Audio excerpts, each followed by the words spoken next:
Hi dears, welcome back. അപ്പോൾ ഇന്ന് ഞാൻ വന്നിരിക്കുന്നത് വളരെ ഈസി ആയിട്ട് നമുക്ക് ചെയ്യാൻ പറ്റിയ നല്ല കുറച്ച് ടിപ്സുമായിട്ടാണ് കേട്ടോ. അപ്പോൾ നമുക്ക് വീഡിയോയിലേക്ക് പോവാം. അതിനു മുമ്പായിട്ട് എൻ്റെ വീഡിയോ കാണുന്ന പുതിയ കൂട്ടുകാർ ആരെങ്കിലും ഉണ്ടെങ്കിൽ ചാനൽ നിങ്ങളൊന്ന് സബ്സ്ക്രൈബ് ചെയ്ത് സപ്പോർട്ട് ചെയ്യുക കേട്ടോ.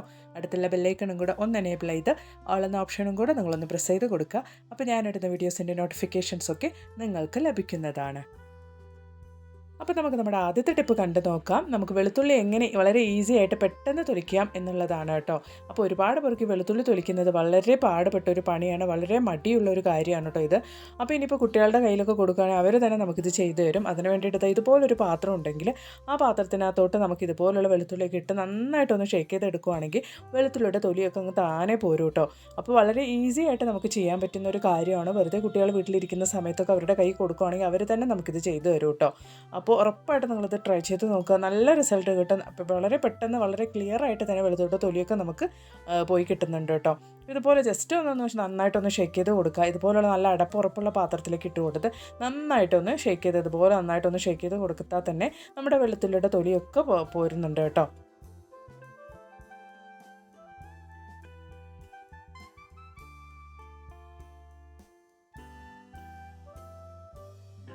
അപ്പോൾ നിങ്ങൾക്ക് കണ്ടാലറിയാം ഒരുപാട് തൊലിയൊക്കെ ഇളകി വന്നിട്ടുണ്ട്.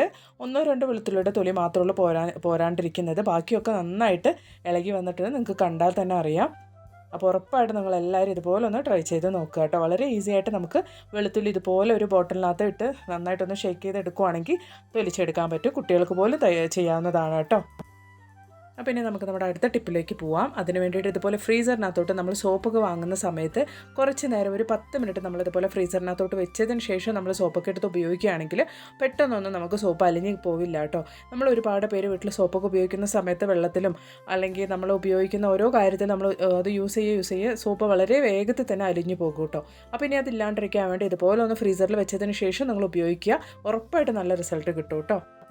നിങ്ങൾ ആദ്യം സോപ്പ് ഉപയോഗിച്ചതിനും ഫ്രീസറിന് വെച്ചതിന് ശേഷം ഉപയോഗിക്കുന്ന സോപ്പിനും തമ്മിലുള്ള ആ ഒരു വ്യത്യാസം നിങ്ങൾക്ക് തന്നെ മനസ്സിലാക്കാൻ കഴിയും. അപ്പോൾ ഉറപ്പായിട്ട് ട്രൈ ചെയ്ത് നോക്കിയിട്ട് നിങ്ങളുടെ അഭിപ്രായങ്ങൾ അറിയിക്കുക കേട്ടോ.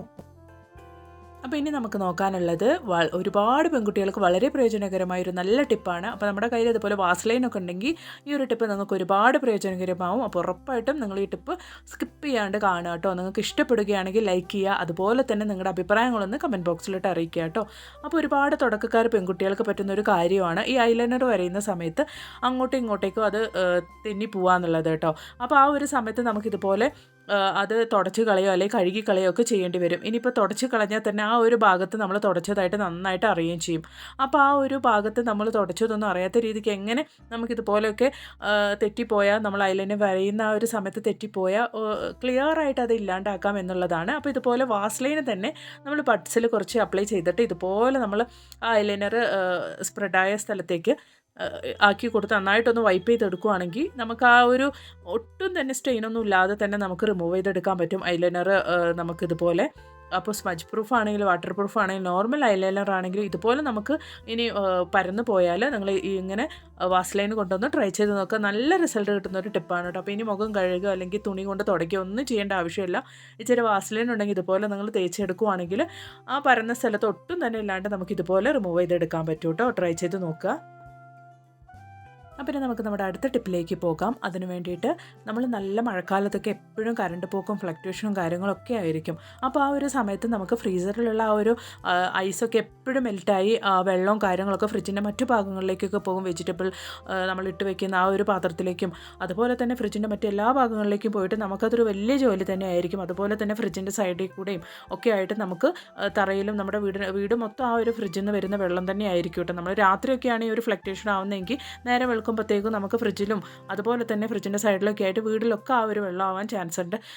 ചിലപ്പോൾ നമ്മളത് ശ്രദ്ധിക്കാണ്ട് പോവുകയാണെങ്കിൽ കൊതുകും കാര്യങ്ങളൊക്കെ വീട്ടിലേക്ക് കയറി വരാനും ചാൻസ് ഉണ്ട്. അപ്പോൾ നമുക്ക് അതൊക്കെ ഒഴിവാക്കാൻ വേണ്ടിയിട്ട് മഴക്കാലത്ത് പ്രത്യേകമായിട്ട് നമ്മൾ ചെയ്യേണ്ട ഒരു കാര്യമാണ്. ഇതുപോലെ നല്ല കട്ടിയുള്ള തുണിയും കാര്യങ്ങളൊക്കെ നമ്മളുടെ അടുത്തുണ്ടെങ്കിൽ നമ്മൾ അധികം ഉപയോഗിക്കാത്ത ഒരു ബെഡ്ഷീറ്റും കാര്യങ്ങളൊക്കെ തന്നെ നമുക്കിതിന് ഏറ്റവും ഉപയോഗകരമാണ് കേട്ടോ.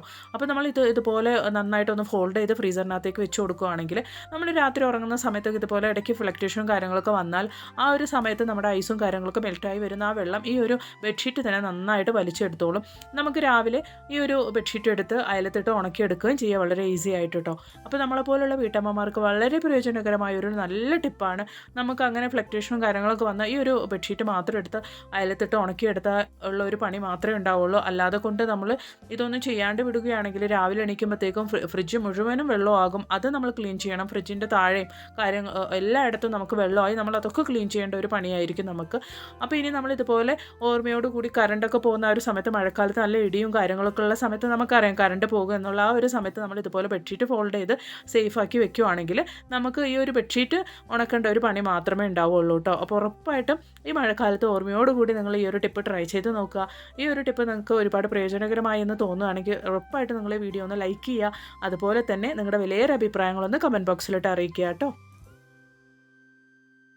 അപ്പം ഇനി നമുക്ക് നമ്മുടെ അടുത്ത ടിപ്പിലേക്ക് പോകാം. അതിന് വേണ്ടിയിട്ട് ഇതുപോലുള്ള ഒരു നല്ലൊരു പാനായിരുന്നു കേട്ടോ ഇത്. ഞാൻ എപ്പോഴും ദോശയൊക്കെ ഒഴിക്കാൻ വേണ്ടിയിട്ട് മറ്റെല്ലാ കാര്യത്തിനും ഉപയോഗിക്കുന്ന ഒരു നല്ല പാനാണ്. നമുക്കൊരു ചില പാത്രങ്ങൾ എത്ര കണ്ട് പഴകിയാലും നമുക്കത് ഒഴിച്ച് അങ്ങോട്ട് മാറ്റി വയ്ക്കാൻ തോന്നില്ല. കാരണം അത്രത്തോളം നമ്മൾ ആ ഒരു പാത്രമായിട്ട് അറ്റാച്ച്ഡ് ആയിട്ടുണ്ടാവും. നമുക്കത് പുതിയത് വാങ്ങിയാൽ തന്നെ ആ ഒരു പാത്രത്തിനോടുള്ള ആ ഒരു ഇഷ്ടം നമുക്ക് പോവില്ല. അപ്പോൾ ഇതുപോലെ നമുക്ക് എൻ്റെ ഒരു നല്ലൊരു എനിക്ക് ഒരുപാട് ഇഷ്ടപ്പെട്ട ഒരു ദോശപ്പാനാണ്. അപ്പോൾ ഞാനിത് രാവിലെ ദോശ ചുട്ടപ്പോൾ എടുക്കാൻ പറ്റിയിട്ടുണ്ടായിരുന്നില്ല. അപ്പോൾ അത് നമുക്ക് എങ്ങനെ നന്നാക്കി ഒന്ന് നല്ല രീതിക്ക് മാറ്റിയെടുക്കാം എന്നുള്ളത് നോക്കാം. അപ്പോൾ അതിന് വേണ്ടിയിട്ട് ഞാൻ ഇച്ചിരി കോൾഗേറ്റ് വൈറ്റ് കോൾഗേറ്റിനെ ഉപയോഗിക്കുക കേട്ടോ. അപ്പോൾ ഞാൻ ഇച്ചിരി കോൾഗേറ്റ് നന്നായിട്ടൊന്ന് കുറഞ്ഞ അളവിലാണ് ഞാനിവിടെ യൂസ് ചെയ്യുന്നത്. അപ്പോൾ നന്നായിട്ട് ഇതുപോലെ ഒന്ന് സ്പ്രെഡ് ചെയ്ത് കൊടുക്കുക. ഇതുപോലെ കൈ കൊണ്ട് തന്നെ നന്നായിട്ടൊന്ന് നിങ്ങൾ സ്പ്രെഡ് ചെയ്ത് കൊടുക്കുക കേട്ടോ. നമ്മൾ എത്ര പുതിയ പാത്രങ്ങൾ വാങ്ങിയാലും നമ്മൾ ഒരുപാട് ഉപയോഗിച്ച് പഴകിയ ആ ഒരു പാത്രം നമുക്ക് വീണ്ടും വീണ്ടും ഉപയോഗിക്കാൻ താല്പര്യം കാണുള്ളൂ. അപ്പോൾ അങ്ങനെ വല്ല പാത്രങ്ങളും നിങ്ങളുടെ അടുത്തുണ്ടെങ്കിൽ ഇതുപോലെ നിങ്ങളൊന്ന് ട്രൈ ചെയ്ത് നോക്കുക കേട്ടോ. ഞാൻ ആ പേസ്റ്റ് നന്നായിട്ട് സ്പ്രെഡ് ചെയ്ത് കൊടുത്തതിന് ശേഷം ഒരു സ്ക്രബ്ബർ ഉപയോഗിച്ച് നന്നായിട്ടൊന്ന് തേച്ച് കൊടുക്കുന്നുണ്ട്. അപ്പോൾ ആ സൈഡ് ഭാഗങ്ങളിലൊക്കെ ആയിട്ട് തന്നെ നന്നായിട്ട് നമുക്കൊന്ന് തേച്ച് കൊടുക്കാം.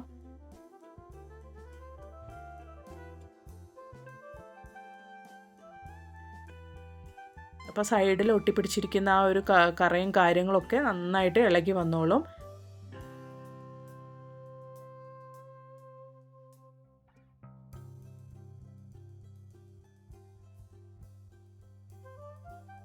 ഇനി നമുക്ക് അതിൻ്റെ മുകളിലേക്കായിട്ട് ഇച്ചിരി വിനീഗർ ഒഴിച്ച് കൊടുക്കാം കേട്ടോ. വിനീഗർ ഒഴിച്ച് കൊടുത്തതിന് ശേഷം ഒരു 10 മിനിറ്റ് നിങ്ങൾ അങ്ങനെ തന്നെ ആ ഒരു വിനീഗർ ഒഴിച്ച് കൊടുത്തതിന് ശേഷം വിട്ടു കൊടുക്കുക. ഒരു 10 മിനിറ്റ് അതൊന്ന് റെസ്റ്റ് ചെയ്യാൻ വെക്കുക കേട്ടോ.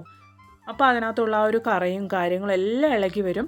നമുക്ക് ആ ഒരു ദോശ കിട്ടാതിരിക്കുന്നത് തന്നെ ഒരുപാട് നമ്മൾ ഓവർ യൂസേജ് ചെയ്തത് കൊണ്ടാണല്ലോ. അപ്പോൾ അതിൻ്റെ ആ ഒരു സ്റ്റെയിനും കാര്യങ്ങളൊക്കെ നമ്മൾ ഇതുപോലെ വിനീഗറും കൂടി ഒഴിച്ച് കളയുമ്പോൾ നമുക്ക് പുറത്തേക്ക് വരും. അപ്പോൾ 10 മിനിറ്റ് കഴിഞ്ഞിട്ടുണ്ട്. ഈ സമയത്ത് ഞാനത് ഒരു അര ലെമൺ എടുത്ത് അതും കൂടെ ഒന്ന് പിഴിഞ്ഞു കൊടുത്ത് ആ ലെമൺ ഉപയോഗിച്ച് തന്നെ നന്നായിട്ടൊന്ന് സ്ക്രബ് ചെയ്യുന്നുണ്ട് കേട്ടോ.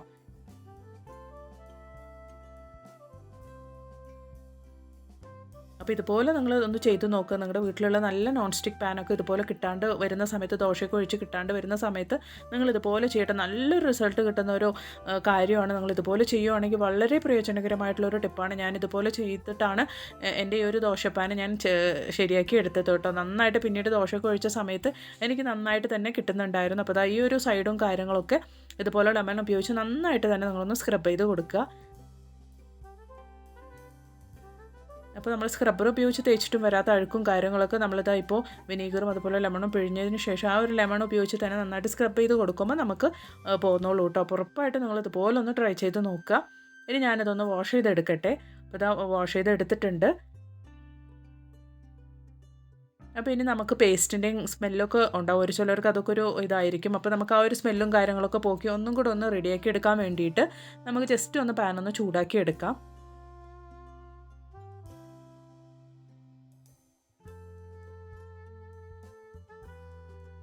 അപ്പോൾ പാൻ ചൂടായതുകൊണ്ട് ഫ്ലെയിം ഓഫ് ചെയ്യുക. എന്നിട്ട് ഇതുപോലെ ഇച്ചിരി ഉപ്പ് നമുക്കൊന്ന് സ്പ്രെഡ് ചെയ്ത് കൊടുക്കാം. പൊടിയുപ്പ് തന്നെയാണ് കേട്ടോ ഞാൻ സ്പ്രെഡ് ചെയ്ത് കൊടുത്തുകൊണ്ടിരിക്കുന്നത്. അപ്പോൾ അത് തന്നെ മതി. എന്നിട്ട് ഇതുപോലെ ഒരു കോട്ടൺ തുണി ഉപയോഗിച്ച് നന്നായിട്ട് ടിഷ്യൂ പേപ്പറോ കോട്ടൺ തുണി എന്താണെന്ന് വെച്ചാൽ അത് ഉപയോഗിച്ച് നന്നായിട്ട് നമുക്ക് ഇതുപോലെ എല്ലായിടത്തും ദോശപ്പാൻ്റെ എല്ലാ ഭാഗത്തേക്കുമായിട്ട് നിങ്ങൾ ഈ സോൾട്ട് ഒന്ന് നന്നായിട്ടൊന്ന് സ്പ്രെഡ് ചെയ്ത് കൊടുക്കുക കേട്ടോ. അപ്പോൾ ഈ സമയത്ത് നിങ്ങൾ ഫ്ലെയിം ഉറപ്പായിട്ട് ഓഫ് ചെയ്ത് തന്നെ വെക്കണം കേട്ടോ. ആ ഒരു നമ്മുടെ പാനിലുള്ള ചൂടുകൊണ്ട് തന്നെ നമ്മൾ ഈ ഒരു ഉപ്പിട്ട് നന്നായിട്ടൊന്ന് സ്പ്രെഡ് ചെയ്ത് കൊടുക്കണം. എന്നിട്ട് അതൊന്ന് നന്നായിട്ടൊന്ന് നീക്കിയതിന് ശേഷം ഇച്ചിരി ഓയിലൊന്ന് ഒഴിച്ചു കൊടുത്ത് ഈവണായിട്ടൊന്ന് നമുക്ക് സ്പ്രെഡ് ചെയ്ത് കൊടുക്കാം. ഓയിൽ ഒഴിച്ച് നന്നായിട്ട് സ്പ്രെഡ് ചെയ്ത് കൊടുത്തതിന് ശേഷം ഒരു 10 മിനിറ്റ് നമുക്ക് നമ്മുടെ പാനൊന്ന് റെസ്റ്റ് ചെയ്യാൻ വെക്കാം കേട്ടോ. അപ്പോൾ അത്ര തന്നെ നമ്മുടെ പാന് നല്ല റെഡി ആയിട്ടുണ്ട്. ഇനി എത്ര ദോശ വേണമെങ്കിലും നിങ്ങൾക്ക് ഇതിൽ ചുട്ടെടുക്കാം, ഒട്ടും ഒട്ടിപ്പിടിക്കില്ല കേട്ടോ. അപ്പോൾ ഇതുപോലുള്ള നോൺ സ്റ്റിക്ക് പാനൊക്കെ നിങ്ങൾക്ക് ഉപയോഗശൂന്യമായിട്ടുണ്ടെങ്കിൽ ഇതുപോലൊന്ന് ചെയ്ത് നിങ്ങൾക്ക് ഉപയോഗിക്കാവുന്നതാണ്. നല്ല റിസൾട്ട് കിട്ടും കേട്ടോ. അങ്ങനെ നിങ്ങൾ ട്രൈ ചെയ്ത് നോക്കുവാണെങ്കിൽ നിങ്ങളുടെ അഭിപ്രായങ്ങളൊന്നും എനിക്ക് കമൻറ്റ് ബോക്സിലിട്ട് അറിയിക്കുക. അപ്പോൾ ഇനി ഇതുപോലുള്ള ഒരു നല്ല വീഡിയോ ആയിട്ട് നിങ്ങളുടെ അടുത്തേക്ക് വരുന്നത് വരയ്ക്കും എല്ലാ കൂട്ടുകാർക്കും ബായ്. Thanks for watching. അതുപോലെ തന്നെ ഇതുപോലെ നല്ല നല്ല വീഡിയോസ് എൻ്റെ ചാനലിൽ ഞാൻ ഉൾപ്പെടുത്തിയിട്ടുണ്ട്. അതും കൂടെ ഒന്ന് കയറി കണ്ടു നോക്കുക കേട്ടോ.